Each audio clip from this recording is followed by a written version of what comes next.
When it comes to assessing the impact of arts, creativity, and well being, it's never been easy. We're constantly searching for ways to capture what truly matters, the invisible, the emotions, and personal transformations that traditional metrics often miss. Our first panel dives deep into this exact question. How do we reimagine impact in education beyond metrics? The conversation will explore creative evaluations and new ways of thinking about growth in classrooms. I would now like to call the panelists on stage, and as I call them, please give them a big round of applause.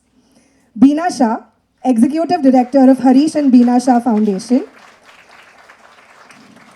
Sucheta Bhatt, CEO of Dream a Dream. Deepika Mogli Shetty, Chief of Policy and Partnerships at Ekstep Foundation. And Jyoti Oberoi, Partner at Dalberg Advisors.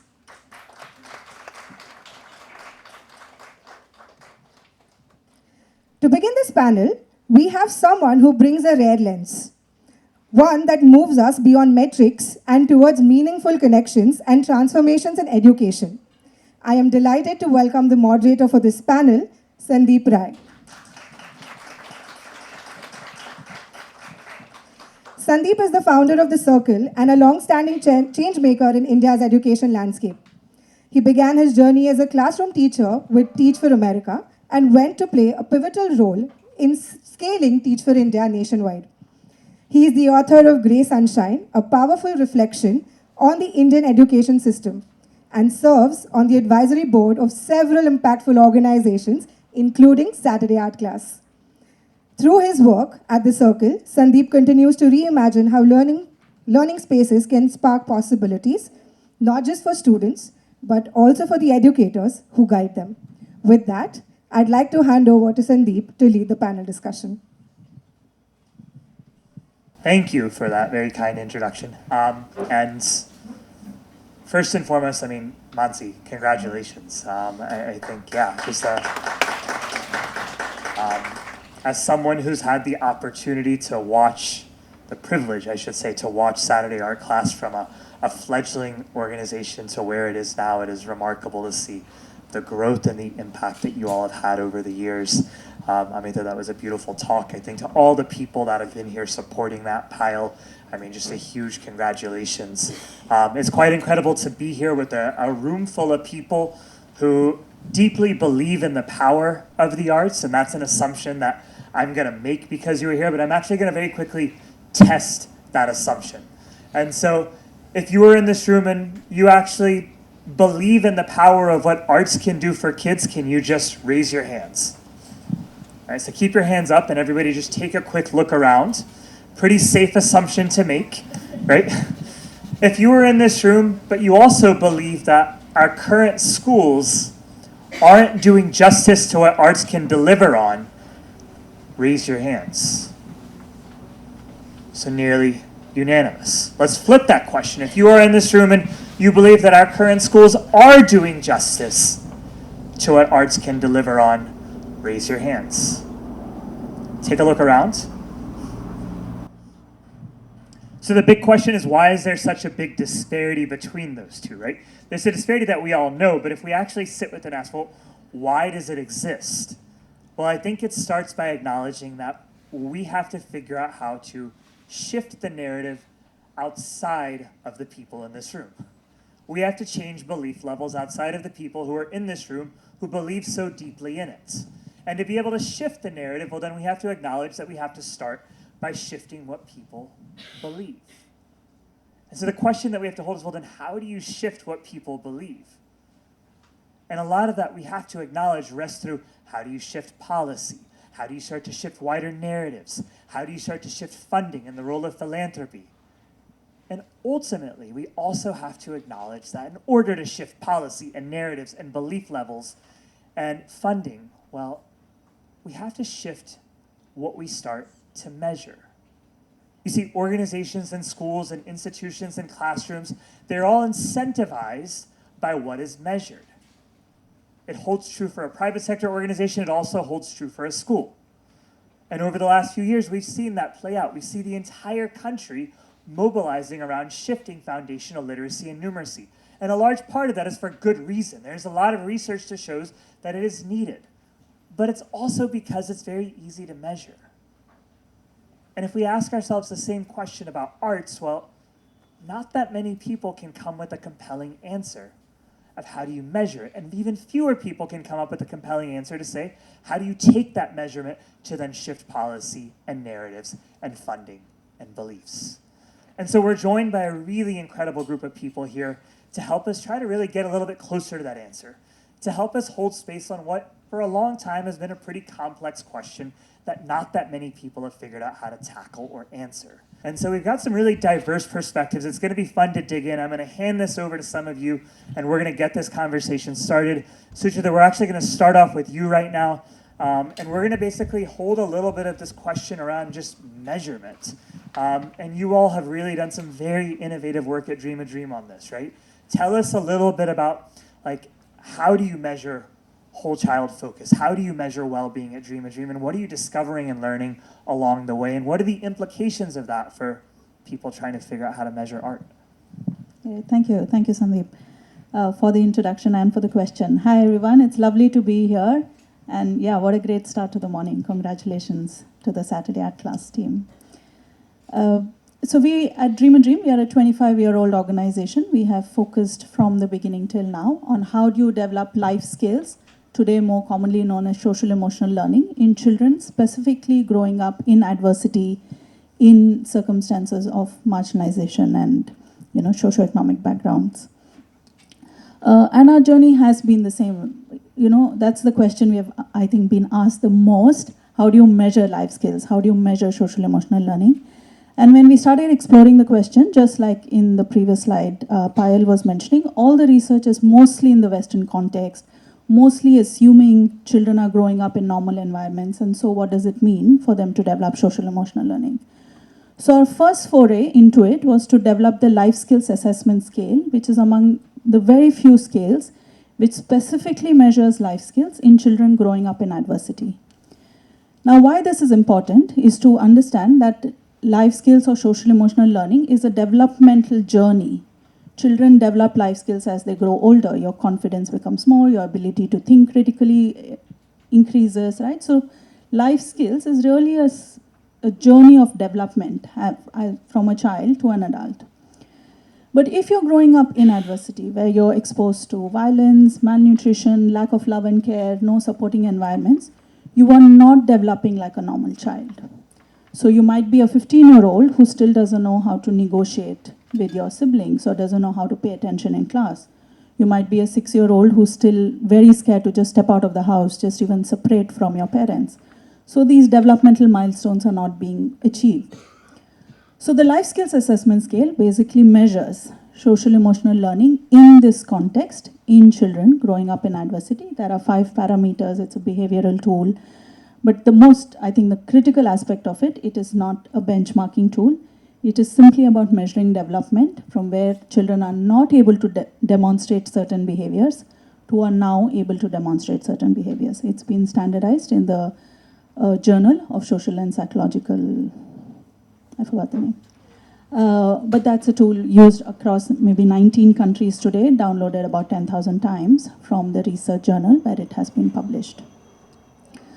So that's the first part. But as we went to it, we came to, okay, so I do an arts-based program at Dream a Dream also, whether inside of, the schools we work with directly, inside the public education system, we measure life skills. What happens then? So now we have developed a social emotional well-being tool, which measures the social emotional well-being of children over a certain outcome. So you have programs for 1 or 2 years, what does it lead to? So social emotional well-being, again, from personal, interpersonal to a contextual well-being of children. And finally, now we are looking at how can we measure thriving, which is the long-term impact. Can I measure long-term impact of social emotional learning and life skills of children growing up in adversity? And the difference in thriving is that the onus of development or the onus of change is not on the child, but when the systems around children also change. So when the education system becomes more inclusive and equitable and develop life skills in children, what might that look like? So that's the question of thriving we are trying to answer. But yeah, my just quick inputs on how do you measure. What is the implication?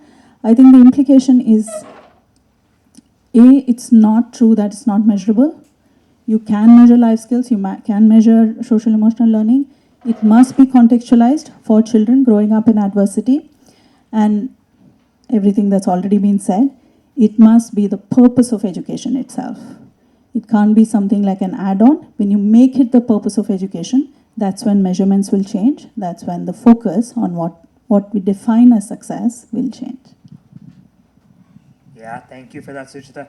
I'm also connecting that to what we heard from Pyle earlier this morning, right? Which is that research is telling us that arts has the power to be able to shift socio-emotional capabilities. It also has the power to shift life skills within kids. I guess as one quick follow-up question before we move on, like, what's your take on how we use these tools and how we use what comes out of these tools to shift the wider narrative across the country about the power of arts and about the power of life skills? Because I know that's also a lot of what you've all been doing. Yeah, so I do believe that research is one part of it, right? When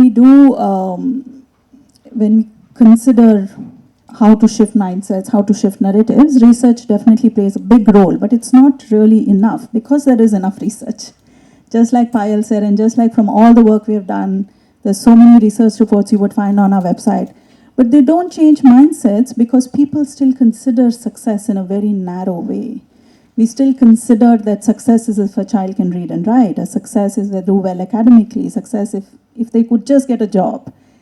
The more we perceive young people growing up in adversity in such narrow containers or in such narrow brackets, that's the problem. So for me, the change in mindset is, do we believe that the holistic development of children is success?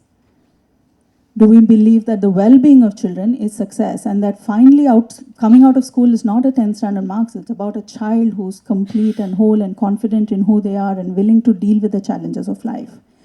So to me, that is really where we should go with this, that can we redefine success of education systems and then look at what metrics is that can support that.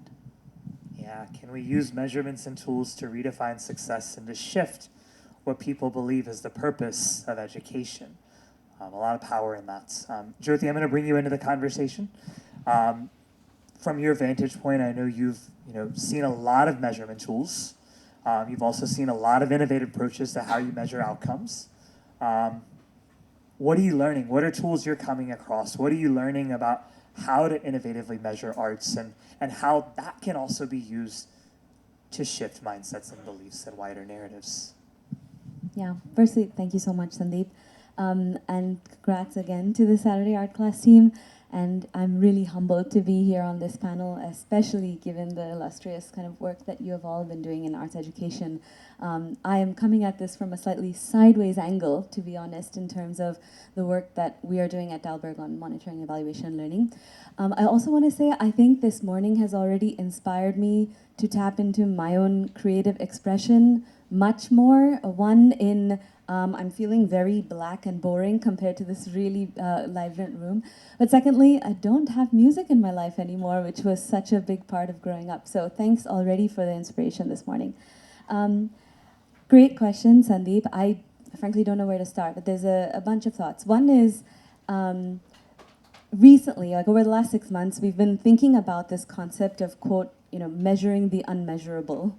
And Suchita, you just mentioned actually that it's not really unmeasurable. And I think part of it is trying to kind of break notions of what is or is not unmeasurable, but seemingly kind of there's multiple things that contribute to us thinking that something is unmeasurable, right? It's around attributability. Can we really tie the outcome to what we actually did? It's complexity or emergence of that particular property. It's the intangibility, so outcomes that don't speak, or time, things that you will only see an impact 10, 20 years down the line. So it's really hard for us to be able to measure really what's happening right now, or even availability of data. We just don't have the ability to look at that. So we've been looking at kind of ways in which to measure the unmeasurable, and in that context, this conversation is exactly right? Because it's kind of touching upon all of those things, and therefore I really commend even the conversation that we're having to actually try and break that a little bit. I would actually defer to the experts here in terms of the validated tools. We've come such a long way in our ability to quantify things like life skills and social and emotional learning, though still not maybe exactly where other foundational education metrics are in terms of numeracy and literacy, but we've come so far. And I think maybe what I would like to focus a little bit on is why is this important to even try and measure the unmeasurable, and then what are some of the tools that we've been kind of seeing in our work. So one on the why, right? I think creativity in evaluation really shifts power in the whole dynamic of evaluation, right? It shifts the power from the evaluator to the participator. So I would say one is to shift power. Two is, I think Amita ma'am, you mentioned this, but it's practical. It creates compelling communication assets, right? And part of the way in which to shift knowledge and beliefs and the narrative in the ecosystem is creating much more compelling communication assets that can sort of help in advocacy. And third is, it really gives us a whole new language to engage on concepts that we weren't able to engage on before, like joy and healing, and we just weren't able to talk about those in traditional metrics. So I think just remembering those three whys really just keeps us moving on this unmeasurable point. And then in terms of methods, so I would say I'm going to share a few. I'm not sure they're necessarily bulletproof or silver bullet solutions, but kind of the four that I've seen that are interesting in this context. One is obviously behavioral observation, right? So I think, Payal, you mentioned that already, but really taking into account teacher, parent, and adult behaviors, observations of childhood behaviors for things that are slightly more difficult to quantify around confidence in vocalization or social interaction or a sense of belonging or kind of group engagement in a school or a home setting. But I loved your point, Payal, on moving from assessor to facilitator of that experience. I thought that was so poignant. The second one is maybe a bit meta, but essentially arts-based evaluations, right? So using art as a form of evaluation as well. So we've seen a lot of ways, and especially when you're engaging with younger children who aren't able to necessarily fully articulate their emotions or their feelings, or nonverbal participants who are either with intellectual disability or otherwise. What we've seen is kind of drawing participatory photos, participatory videos, even using figurines and toys to actually depict emotion. So we actually worked with nonverbal youth in Hong Kong to use little figurines to explain what their life journey has been or how they are feeling in that moment. And it was really powerful. It's harder to quantify this in a much more standard metric, but it essentially helps those who are find it harder to articulate to come out with it. I think the other one, which is interesting, is also just there is an emergence of technology and AI in this space. I would hedge, before pushing really hard here, but there are really interesting AI tools where you can either take voice notes or see conversations that youth are having with one another, or actually scan art that youth are producing into AI imagery that helps kind of assess creativity, assess critical thinking, or even assess kind of maybe mental wellness or well-being. So that's interesting. And then the last one I would say is use of stories. And how do you use various kind of innovative methodology for storytelling or eliciting storytelling from children so that they're able to really share what's going on. So appreciative inquiry is one, which is a much more common one, which you can use anywhere. Or another one called kind of most significant change. So there is a way in which you can ask what is the most significant change that a child has gone through? So I'm sure you've all spoken or touched upon some of these, but I'll pause there just as a bit of a starter thought. Yeah, thank you for that. We've heard quite a bit from these two folks, and I just want to pause for a second, right? We heard from Suchita about how do you actually measure life skills, and there are tools that are out there, including one that they've created that's actually quite powerful. Jyoti came in and added a little bit to that and said, actually, wait a minute, there's other methods. Yes, you can measure behaviors, but you could also think about measuring just art. And you can use technology and AI to be able to do that. And you can also use things like stories. And so what's happened is we're trying to build out a bit of a repository of actually what are the tools available to us. I love the piece right there on actually maybe there's something inherent in this and that it has the potential to shift where power sits. Thank you for that, Jyoti. We're going to shift a little bit now. We're going to transition this conversation a little bit and start to zoom out one level above just measurements. And Bina, I'm going to bring you into the conversation, please. My understanding is you actually started your journey as an arts teacher and as somebody who basically is such a big, deep believer in the power of arts and at an institution that is really reimagining, as I mentioned earlier, how do you really bring philanthropy to think about systems change? All of those hats that you're wearing right now is what I'd like to tap into. And what I'd love to ask is, what do you think we need to be measuring when we think about arts? And from a funder's lens, what would you want to see to be able to shift that? And I've got one more question, but I'm going to hold it and ask it as a follow-up. Let's start with those, yeah. Thank you, Sandeep, and good morning, everyone. It's very heartwarming to see so many change makers here, and I think one thing is very evident that everybody believes in the power of art education here. However, coming from the funder's perspective, it's you always still have to stay objective and still analyze the project that you are going to support. Having said that, I would like to start with some of the projects that we are already supporting and how we did that. So these are a little different from the art programs that we are talking about at the moment. So I'll talk about SArC magazine. And so for years, we used to subscribe this magazine, not fully understanding or making use of it, but both my husband and I knew the value of what that magazine was bringing and the work that it was doing. And I'm sure that most people who are associated with art are aware of this magazine. A couple of years back, we saw in the magazine that it's on the verge of closure because of lack of funding. And that's when we stepped in and we approached them and we decided to support it, and the magazine has got a new life. So this was a little different.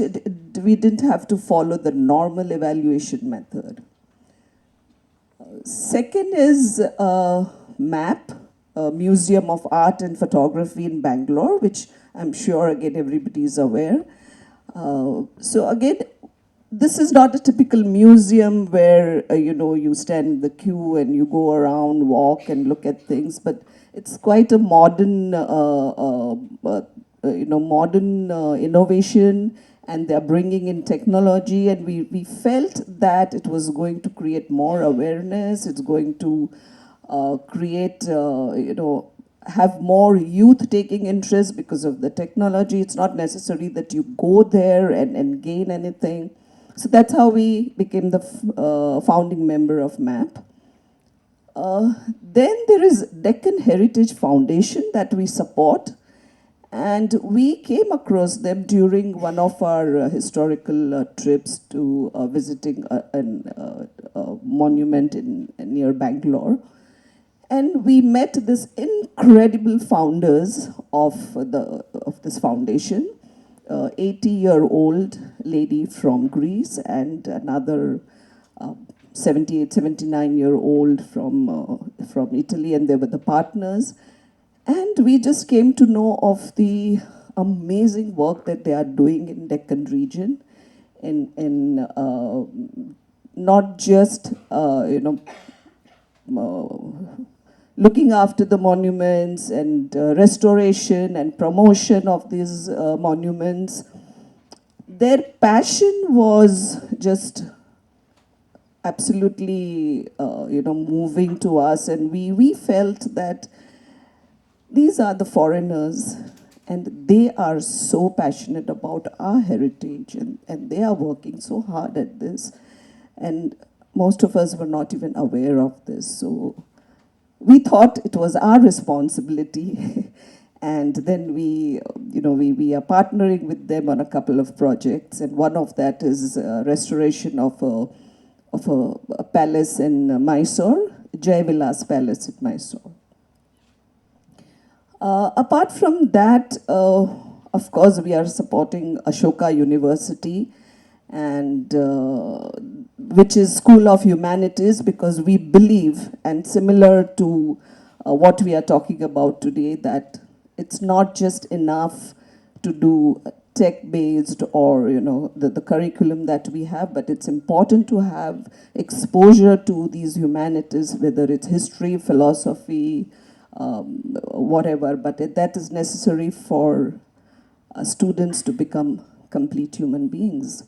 So these are some of the projects which we support in a slightly unconventional way.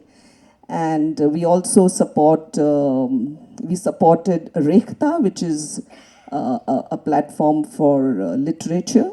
I'm sure most people are aware, but last year we had their first performance in Bombay, which was Shame Rekhta. There are a couple of other things which we facilitate with other donors.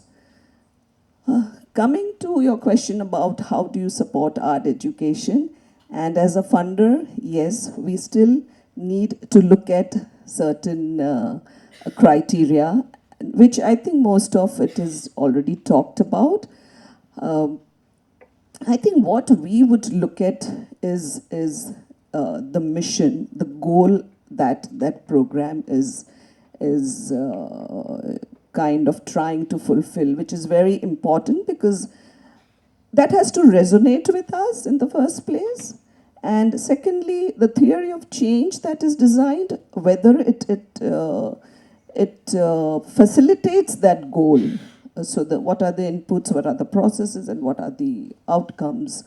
So these two are important, and how this is done is, again, through different methods. A lot has been spoken about the quantitative and qualitative methods, especially qualitative.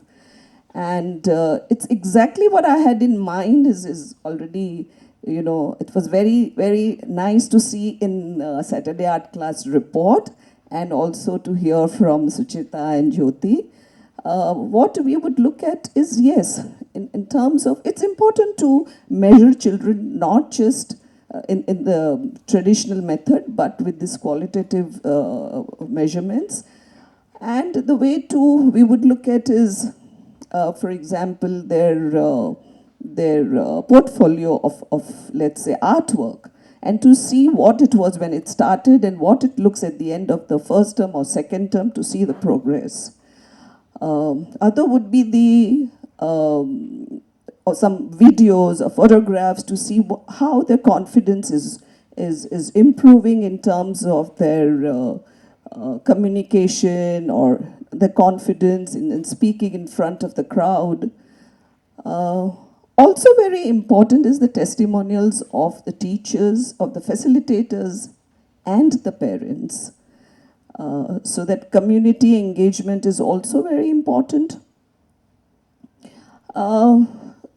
Yes, these are some of the things which we would see, but it is necessary that some of these things are measured, and it's nice to hear that it's possible to measure these.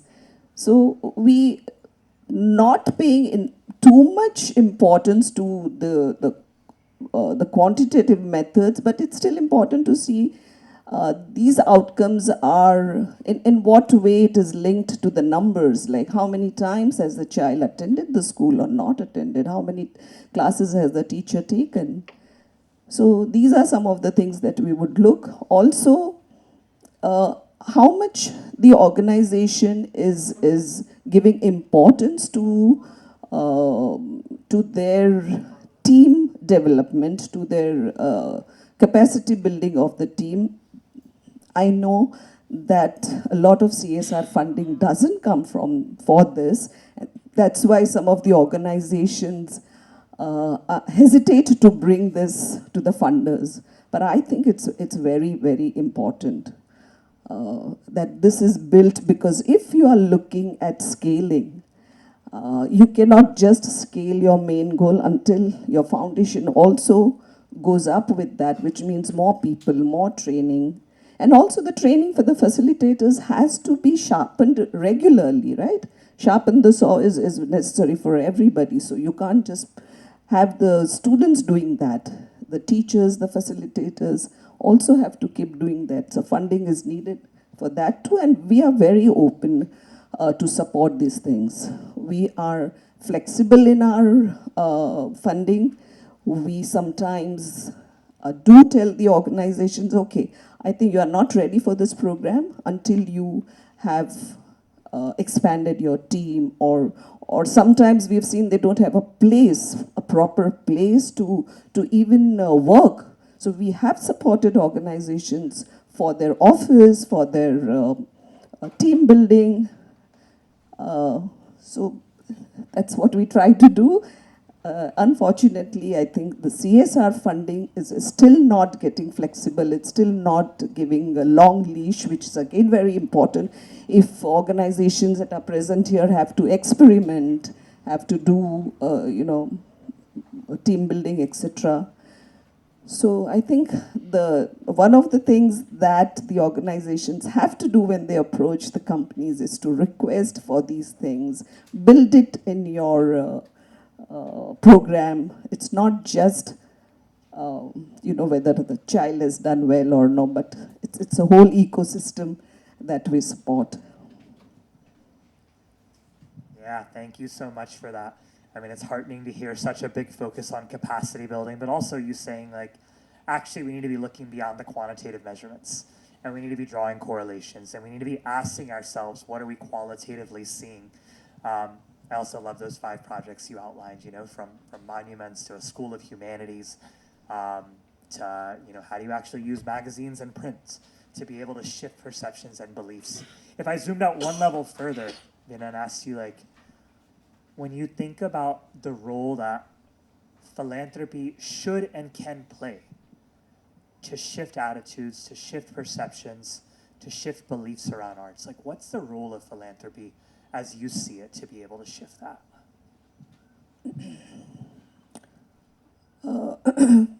Yes, we have to have a makeshift, but I'm feeling very positive today, seeing this room here, seeing the reports, seeing all the change makers, and I think we are already trying to move a needle. A needle is already being moved when you have so many people wanting to work towards the same goal. Having said that, I think it's very important to understand that art education is fundamental. It's not anymore an option. We have to understand that this has to become a part of the curriculum. And I think it's what a student knows versus what a student becomes. So this is something that has to be stressed, and it's important to have more talks, more events like this, inviting different organizations, and stressing on this part that art education is something that really opens many doors, because not all children can thrive in text-heavy education. Also, art education helps children with neurodiversities. It helps children, especially from marginalized communities. And I am a firm believer that these children who are from underprivileged background, they are already very different, and they need a different kind of approach to bring them at par with the others. They have seen more violence, as it's been talked about. Their self-esteem is very, very low. They need a lot more care and love in handling. And so unless you bring them out from the deep well in which they've fallen for no fault of theirs, and I think art education is a great pulley to bring them out. And unless you do that, teaching them numbers or alphabets is I think, secondary. It's necessary, but this is very, very important to first instill confidence in them. So I think art education comes as a great help. Yes. Yeah, no, thank you for that. And I love how you brought that back to actually, well, what is it that kids need, and how do we use arts to be able to leverage that? I think a lot of words of wisdom in there for people who are running arts organizations, for people who are thinking about, like, how do I actually build the foundations? I actually want to do a quick scan of the room one more time before we turn this over to Deepika in a second. If you're running an arts organization in this room, or if you are working with an arts organization, can you raise your hand? Okay, take a look around. Yeah. If you are an art educator yourself, like you are actually teaching arts, can you raise your hands? Wow. If you're working at the intersection of policy and trying to shift arts through policy, or working at this intersection of policy more broadly, can you raise your hands? Yeah. And if you're working at the intersection of M&E, like Pyle here, can you also raise your hands? Fascinating. Okay, so I'm going to bring Deepika over into this conversation to basically talk a little bit about how we bring this into the intersection of policy. I understand you were an art entrepreneur at one point, actually, and you ran an art gallery. So how incredible! I'd love to hear a little bit more about that. But I also know that now you are working with early childhood. You're working below the age of 8. You're really thinking about how to make that more holistic, and you're thinking about how to do that at scale. And so I guess my question for you, Deepika, is like, how do we shift policy? And how do we actually start to basically make this a reality so that we don't see arts education as something that is optional and everything else is core, but that we actually bring it into the core? Excellent question. I want to start by saying failed art entrepreneur, lawyer by training, policy nerd, and now working at the intersection of a range of different things. But this is what I've learned. I think my work in policy has taught me that systems create frictions. And a huge part of trying to solve problems is identifying these frictions and thinking how to reduce them. So is the friction in mindset? Is the friction in space? Is the friction in access? What's that friction? Or is the friction in belief? And what frictions are we reducing by providing tools of measurement versus training versus something else versus something else? So that's how I frame the question of how I see policy and its intersection with change in the way that we want to make it. But my work outside of that, some of which also has to do with technology because I work at Exeter Foundation, outside of that, particularly with children and the art, is I think there is a lot of flow. And the ability to see flow and see growth is very powerful. So here's what I think is the challenge for this room and perhaps even for all of us in this country. How do you marry dignity and delight? Right? Joy. How do you marry joy? How do you see joy? How do you see and who? And also, I ask myself the question in the work we do as to who needs to see it. I think it's very easy to tie ourselves in knots and put a lot of energy in proving something. I am going to challenge the question and say, why? And who are we trying to convince? And who needs to be convinced? Right? And ultimately, a child is in a classroom, whereas a child spends 7 hours in a school system. That's the space that the child occupies. Then in that system, who needs to see something? And how do they need to see growth? What does that system see as thriving? I feel like these are the questions that we need to answer, because if a teacher believes her classroom and her school is a space for thriving, she should have the voice to say, this is a thriving space for my children.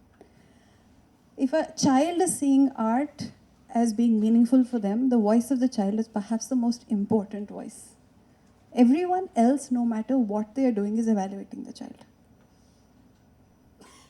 Because we want to be convinced as adults. Now with that, I want to make the bigger point, which I think, what if we assume that there is policy for this in place? What are the permissions we are waiting for? I'm saying we have it. The National Education Policy puts arts education at the center of it. It puts art integrated learning at the center of it. Now, here are two very important permissions that you're getting from policy. And I find the language so incredible, right? Art education and art integrated learning. What does it mean? And when you look at it, art integrated learning actually is about all teachers integrating art into how they see children and how they see growth. Very much like how you were doing your evaluation, where you move from becoming an evaluator to a facilitator, and the creation of this report, that is exactly what that is. And NCERT released a handbook on that last year, 2023. Everywhere in the National Education Policy and in the NCF, you find a lot more word art in it than ever before. What are the permissions that we're looking for? I am saying you have it. The mountain is not that big that we have to climb, honestly. What is big is this. The frictions are somewhere else. The frictions may be in the day-to-day methodologies of how to integrate, because we as adults don't know. I found myself in this room standing here and asking, the questions that you are asking. How many of you see yourselves, Amita was asking, how many of you see yourselves as singers and dancers and musicians? And I don't think I put my hand up for even one of them. And that's when I realized for a moment that, as much as I do bits and pieces of all of it, I don't see myself like that. And here's where I am saying that the policy permissions that the policy can give you, it has given. It can do more for sure. But what we have to do is put the spotlight on it so that the money follows it. And what we have to do is put the spotlight on it so that we can re-articulate the narrative of the policy and turn it around and say, hey, while we are measuring learning outcomes, we are measuring growth also. And growth looks like this to the class teacher. Growth looks like this to the mother. Growth looks like this to the child. So my challenge, in fact, really is that we have to question what we're measuring and why we're measuring and why we're spending so much time on this. And for the sake of whom? And if this is a burden for all of us as organizations working in this space, is this burden worth carrying? But for what reason? I'm not denying the need for research. Of course it's needed. But there are more pieces to this puzzle than that. And I'm saying we should challenge ourselves and assume all of this is given and move from that perspective. Because that belief system provides a different energy for us to build and work on. Because we can spend a lot of time convincing. But what if you say it's there? Because nobody in this room believes that art is not important. Why do we think others don't think that? I understand that there are certain measurement frameworks in place, but what if that shifts? What if you turn around and look at the policy document and say, hey, what, it's written here, you just don't know how to see it, that's all. And the question is about how to see it. All the tools that we've talked about today are about how to see that. Interestingly, I see, from where I sit in the world, I see that we have many tools, the work that Dream has been doing for so long, and several others, and now with this work that you're doing, okay, tools exist. Okay, policy exists. What's next? And the what's next is a very simple what's next. At least It's simple to frame, hard to do. Is about shifting the adults around the child's way of seeing growth. And actually, the mothers are giving you the answer already in your focus group. The child is more confident. What are the indicators of confidence for them? That's probably what's enough. And what if that became the way of seeing confidence? There are answers in everything they've said already, actually. The measurement is in those answers. At least when I was seeing it in the report, that's what popped up at me. So maybe there's a lot less work to be done in this space and a lot more work to do in the narrative. So in the end, I will say this is about seeing. It's about not how policy needs to shift, it's about how to use it better.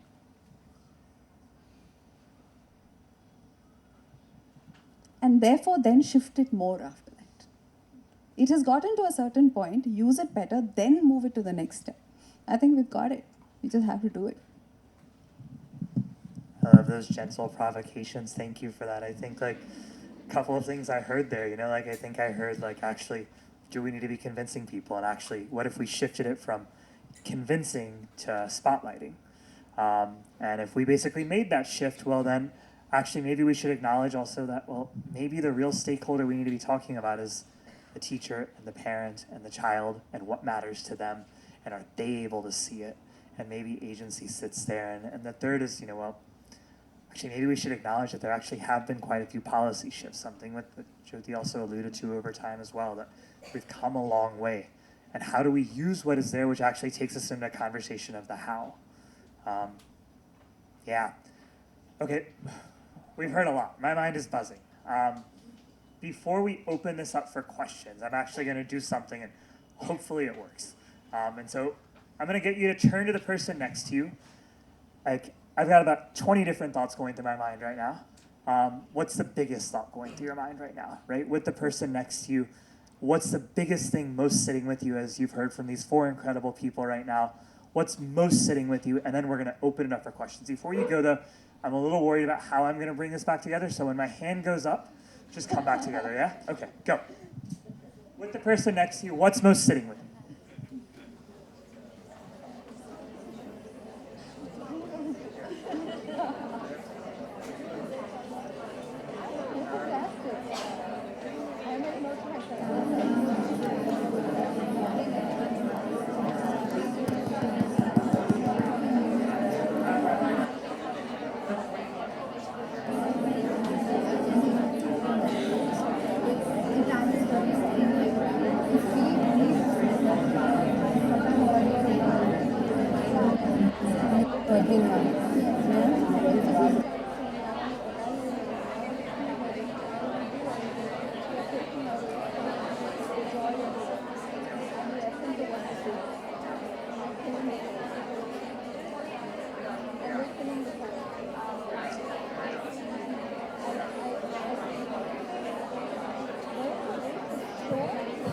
What's possible is to do it, but show it from what it means to do it.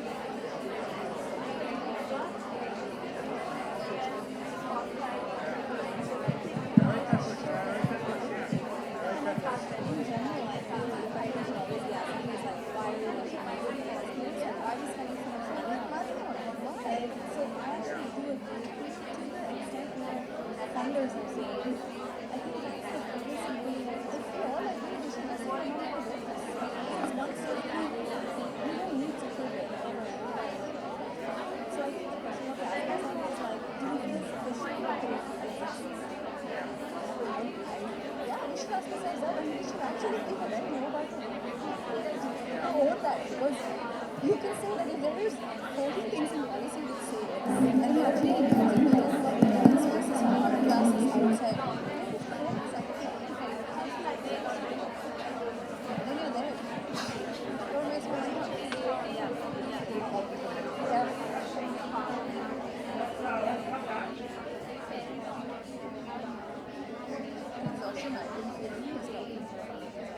Let's come back. Okay. So we're now just going to open this up, folks. We have about 10, 15 minutes left, right? And we're just going to open this up. Questions you have for any of these panelists. If you don't have a question, you just want to share a buzzing, burning thought that's on your mind, that's fine as well. But we're going to open it up for the next 10 minutes. Questions while we have these incredible people with us, or thoughts that are on your mind. Thank you so much. Ma'am, Beena ma'am, I'd like to specifically address my question to you. As a newer generation family philanthropy, a lot of us are realizing the need for family philanthropies to step in. And there is a lot of buzz around trust-based funding, right? Because CSRs have very stringent laws in terms of what they can fund, and they're very focused on the numbers as well. And I remember you mentioning that there is a need to support a lot of organizations in team building, capex costs. So just wanted to understand, your foundation does that for the various organizations that they support. What was your motivation, and how did you come about to understand that this is the need of the hour?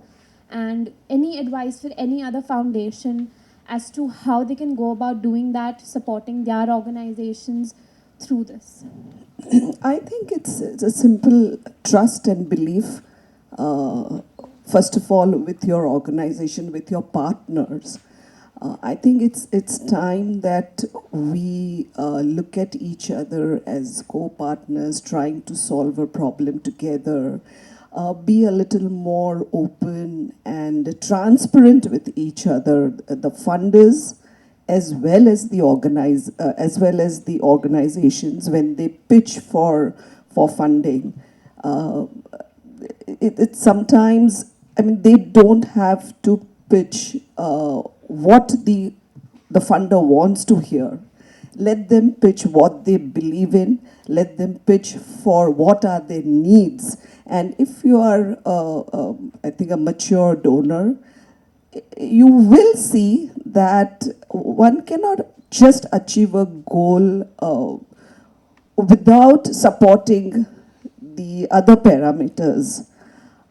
So I think we realize that if an organization doesn't have a place to even sit properly, how can we even expect them to kind of work at their program?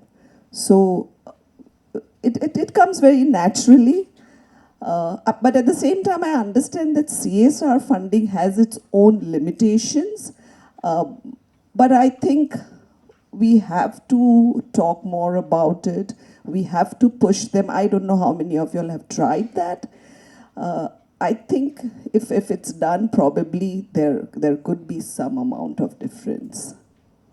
That's all. I can speak for our foundation. I don't know what others would think about it. But I feel that the communication between the two partners need to be very transparent, open, and work together in this. Thank you so much, ma'am. That was really helpful. Sandeep, if you don't mind, I just have one more question towards Deepika, ma'am. Hi, ma'am. You mentioned policy playing a very important role. And I think there are a lot of different change makers that are doing excellent work, but I think a major gap that a lot of people have identified comes down to implementation, right? Because there are so many stakeholders, there are so many variables. As somebody that's working at an intersection specifically related to policy and arts, because that's again a big niche, could you help me understand what are some of the implementational difficulties that you have come across, and if there has been any way for you, to tackle that, or do you think there's anything that can be done, say, from a funding perspective or from the sector perspective, that could ease some of these issues? Okay, I want to clarify one thing. We at XStep, we don't work specifically at arts. I'm saying I work at the intersection of policy, technology, narratives, and shifts. But I think the better person to answer that question on how to navigate a system, particularly in this domain, might be Sucheta. But let me tell you what we've learned. I think the frictions that you have to implement anything are sometimes common, irrespective of the domain. If you're working with a government system, there is a standard set of common frictions, right? But having said that, what I can tell you 3 things that we've learned. One, you have to be very clear about what is the change that you want to bring. What's the conversation you want to have with the person that who's, whether it's a state government, district level, or at the national level. And there has to be a commonality of intent first. Once you establish that, the rest of it all falls into place slowly.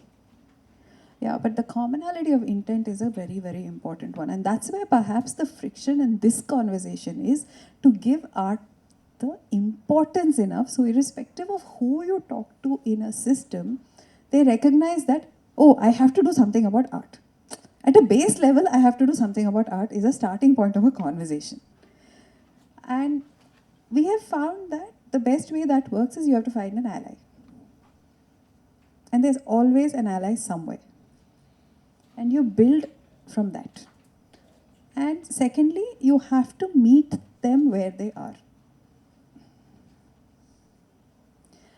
It's difficult. It's difficult to ask a fish to climb a tree. Not going to happen. It may want to, can't do it. So meeting people where they are has worked well as a mantra for everything that we have done at Ekstep. Whether it has been about technology integration on systems, whether it's about some narrative change programs that we've done, everything, just meeting people where they are. And the third thing which I think has worked really, really well for us is what I call +1. The one thing that they can do from where they are.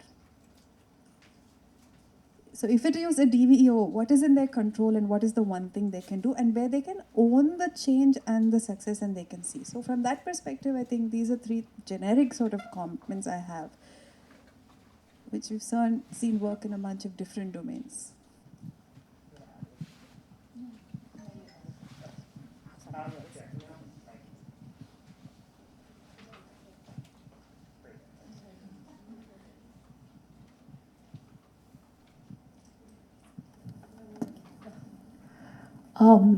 Very good morning to everyone, and thanks for the wonderful discussion that we had. I have a question for the whole panel and, in fact, all the change makers sitting in the room. We have been talking a lot about arts for children, and what really stuck with me was Deepika's last line, that what we really need to do is shift adults' way of seeing a child's growth. I would rather say we need to shift adults' way of seeing arts. And that's what the question leads to. Do we need to really make first us and the adults believe the benefits of art? And it is not just about children, because children are going to be adults eventually. So when adults see their children, they see it from a future lens, that how is their life going to look like when they grow up? And when they see that, when they see their children becoming themselves, how is art going to play a role in their lives? And that's why, how do we shift the lens from how arts is helping children to actually how is arts going to help as an adult in the mental well-being, in the creativity, in how the corporate expects you to think outside the box? How is arts really going to add the nuance, add the whole unique aspect in their lives? And how is that then going to make a dynamic shift of how they see the children learning arts? Yeah, thanks for that. Sujit, I'm wondering if we can actually bring you in, given all of your work with young adults and well-being. I think if I understand the question, yes, it is really the adult standing in the way. So I think we've all said that in many different ways, that children will just do art, right? What comes in the way is the adults and the way we perceive them. And yes, you can use the arts to change the adults. The answer from a dream lens is that arts and creativity is very different when you look at it from children's lens and an adult lens. So children just make art. They're just creative as they are.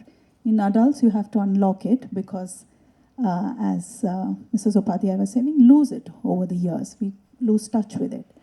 So then you can use the arts to unlock creativity, to unlock a sense of joy, to unlock that, the fear of being perfect, to, overcome that. And there are methodologies that use arts to create that transformation. I think the only thing I would invite the adults in this room is to not look at art from the artist kind of lens, right? Art is not always meant to create something. It's not always performative. It's not meant to become a product. Art is actually a process. And if everyone here is just willing to engage in the process, just take 10 minutes a day to doodle, take 10 minutes a day to listen to a song, take half an hour to, imagine what the world could be like, right? Just imagination is also art. You will see that difference. So I guess what I'm basically making the point is that yes, adults can use art, adults can use it to transform themselves, and that is what will then help you look at children and creativity differently.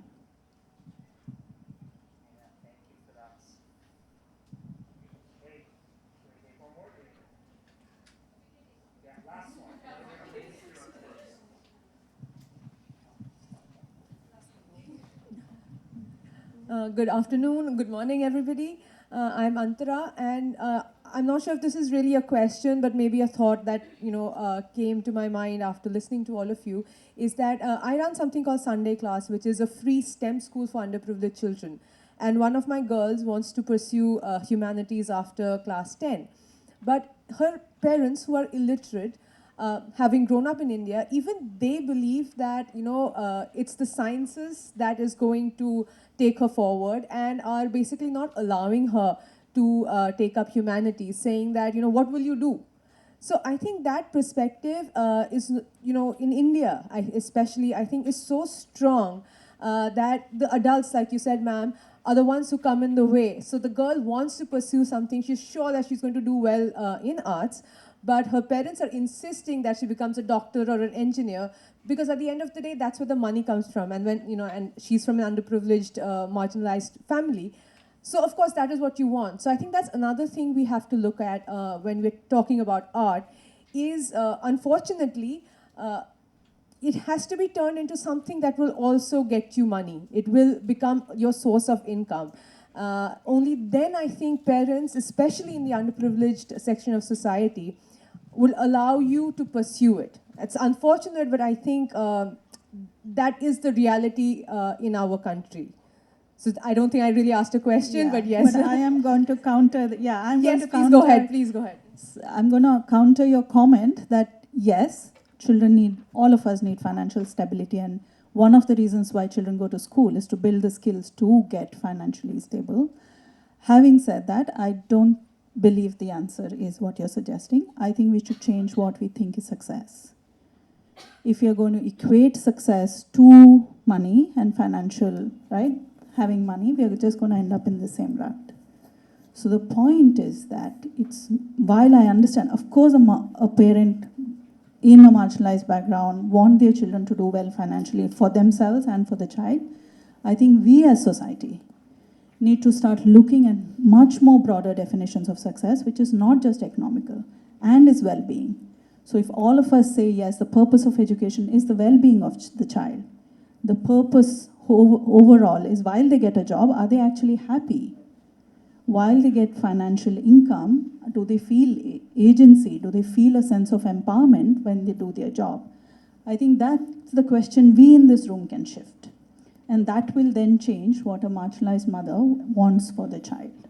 So I would say that, yes, it's the reality, but that's exactly the reality that we need to change. Yes, I thank you so much for that. And just to add this one last point is, I think, like she said, everybody, we are here and to change that perspective. And it'll probably be a long journey, but I think we are all here. That shows that we have started on that journey. So thank you so much. Yeah, thank you for that. There have been some deeply powerful questions and pushes at the center of this. We started this conversation by talking about actually like how do you shift beliefs, and how do you shift policy, and how do you shift funding, and how do you shift measurements. And I think where this conversation has taken us to are a couple of through lines that sit through that, right? Which is, well, what do we see as the purpose of education? And that last beautiful closing thought, well, what do we see as actually success? And whose burden is this, and why do we actually see it as a burden to carry, and where do we see power that it sits, and how do we think about our roles in being able to communicate what we deeply believe? To the four of you, a very, very, very big thank you for this. Can we give them a big round of applause?